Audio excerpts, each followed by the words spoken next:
Esquema. Yo, paseando hoy por el templo de Horus en Edfu, al detenerme un momento frente al código indescifrable de su parte posterior, recordé una palabra que aprendí a usar mucho en la escuela: esquema.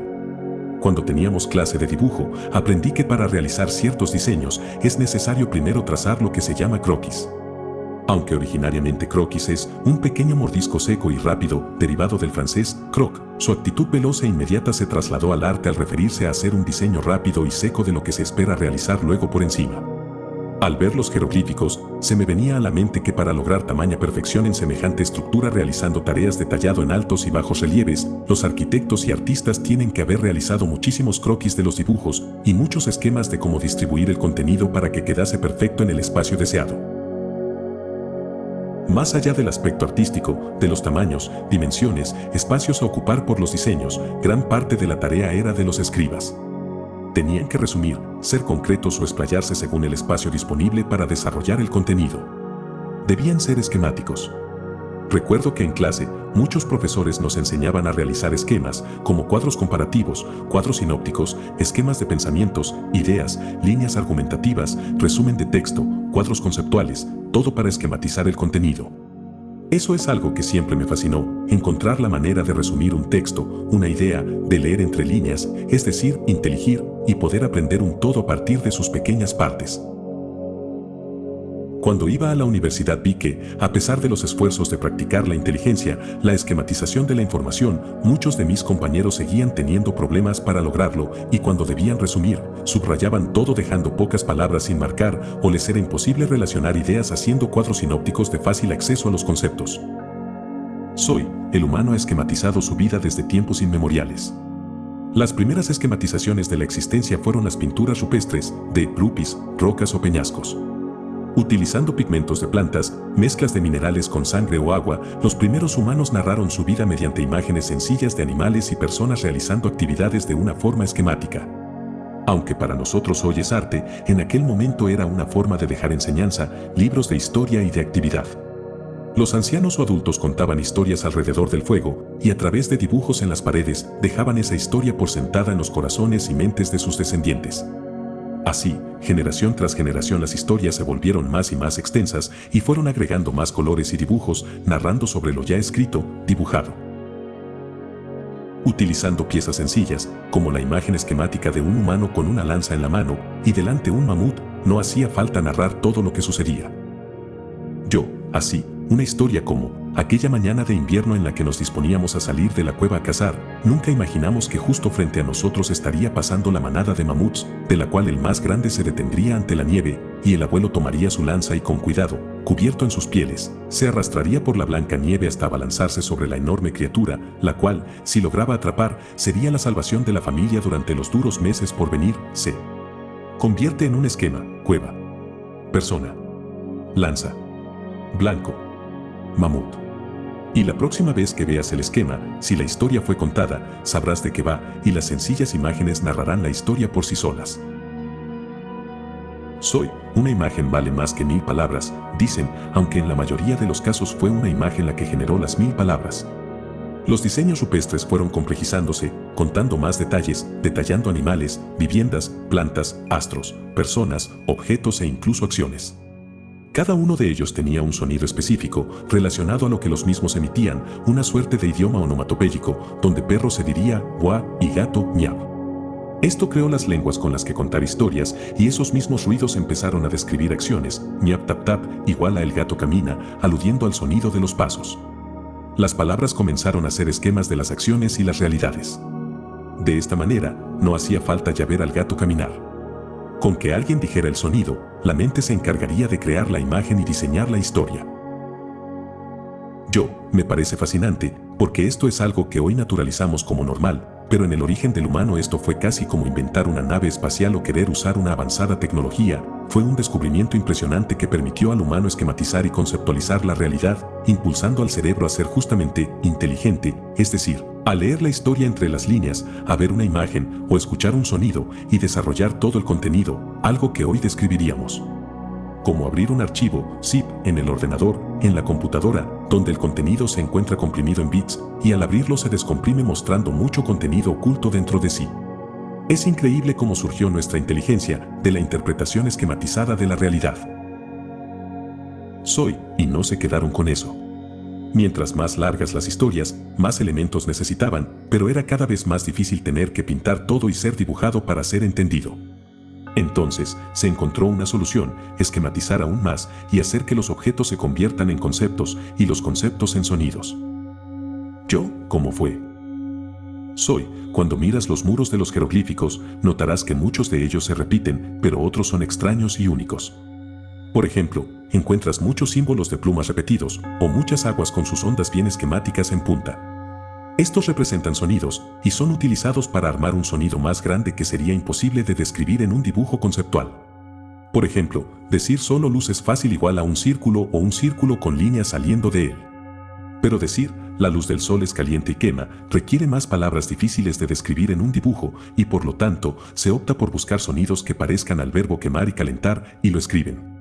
Además, utilizaron el conceptual, es decir que, si se refieren a un sacerdote, es decir al portador de la luz o la conciencia, lo que se hace es dibujar una persona sentada con un sol enfrente o sobre la cabeza, y todos sabrán lo que representa. Esto crea la escritura sagrada, los jeroglíficos, que no son solo egipcios, sino de todas las culturas que han utilizado el mismo concepto. Y luego de los mismos, viene algo mucho más interesante: las letras. Al esquematizar los mismos jeroglíficos para poder ser escritos en papel o barro, de una manera rápida y ágil, los mismos diseños rupestres o tallados en la piedra que buscaban esquematizar la realidad, pasan a ser meros esquemas de sí mismos llamados hieráticos, que originan a los alfabetos fenicios y semíticos. En las tradiciones antiguas, la vaca y el toro eran símbolos de la creación, de maternidad, de fertilidad y riqueza, y por ello se les atribuía el aspecto divino de creadores de los cielos y la tierra, de ser quienes originan toda la vida, pues la leche y carne de la vaca alimentan a familias, y la fuerza del toro abre los surcos para la agricultura.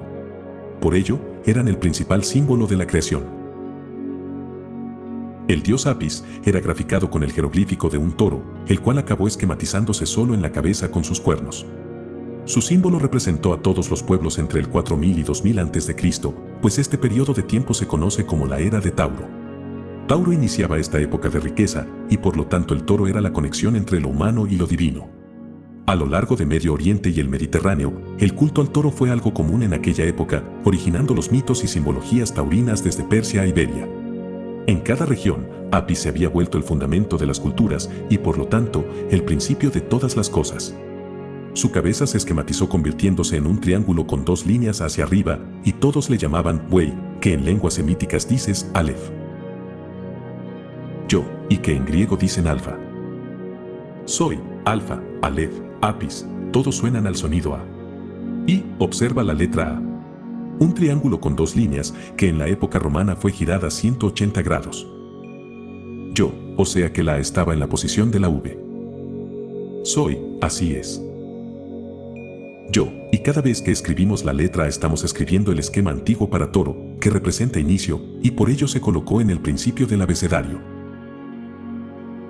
Seguido de la B, proveniente de Bet, que significa casa o corral, donde se mete el toro, donde se guarda lo cosechado, la riqueza, y la misma era como una caja abierta por debajo con algo entrando a ella o en su interior, lo cual se esquematizó en una B acostada, y posteriormente se escribió de lado, girándola 90 grados.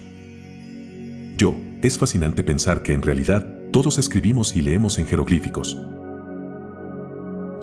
Pero tan esquematizados, que no logramos comprenderlos por separado, y sin embargo, cada letra posee una profunda historia que cuenta la vida humana y de la Tierra de al menos los últimos 10.000 años.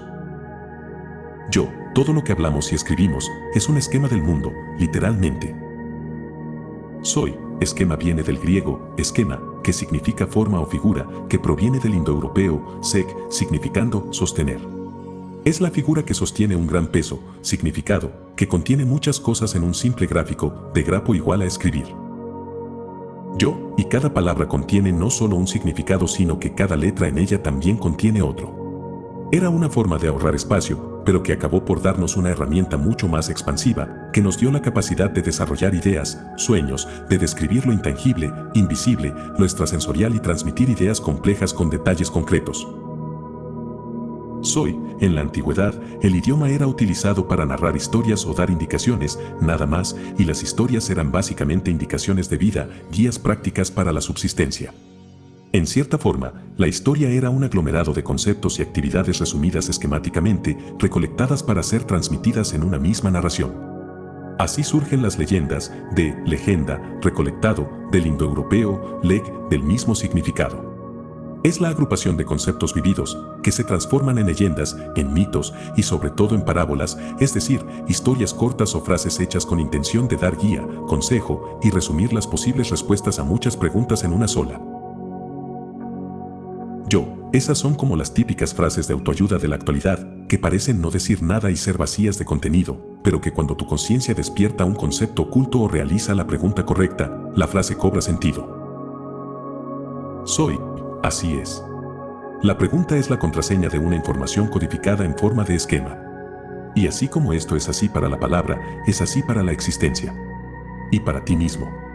El átomo, la cuerda, la partícula, la molécula, el elemento químico, son esquemas de toda la realidad y solo con ver lo ínfimo del mismo puedes leer todo el universo, pues al ver el código H2O, no solo lees la composición de 2 partículas de hidrógeno y una de oxígeno, sino que lees agua, y de ella lees vida, mares, ríos, plantas, animales, comida, humanidad, civilización.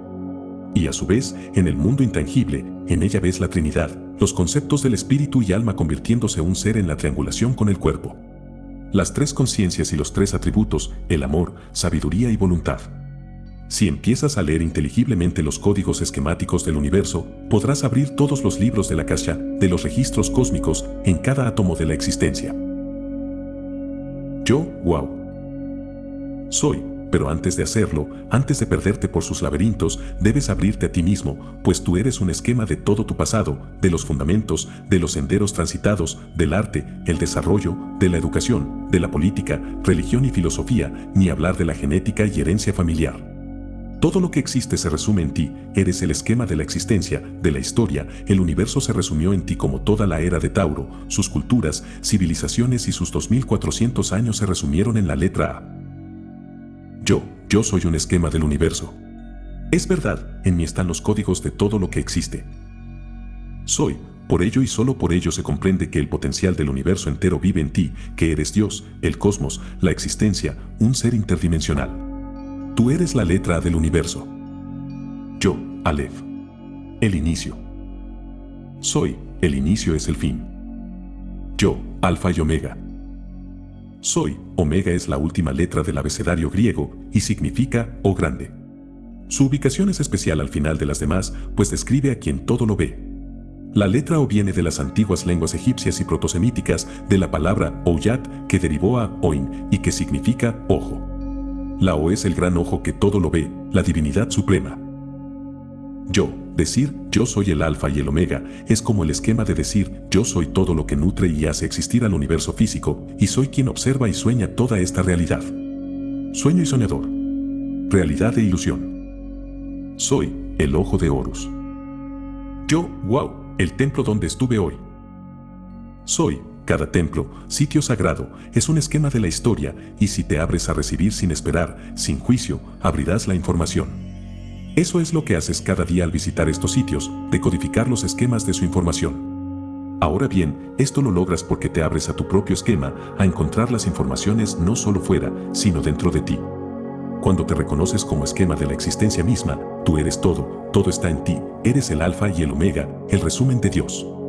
Resumen significa volver a sumar, un resumen nunca quita información para quedarse con algo, un resumen esquematiza, cargando sobre pocas palabras o sonidos un peso enorme de datos. Resumir es expandir tu capacidad de inteligir, de comprender el cosmos. Así que primero debo entender que yo mismo soy un esquema y seguir los códigos en mí que me ayudan a abrir los datos que yacen dentro. ¿Cómo lo hago? Soy, Noticeutón, igual a conócete a ti mismo. Y conocerás al universo. Soy, tu ser es el esquema de tu cuerpo, tu alma y tu espíritu. Empieza conociendo el esquema de tu cuerpo. Descubre sus sistemas, su biología, su historia. Sigue por el alma, conoce tus emociones, tus vínculos, trabájalos, haz terapias, busca tus orígenes.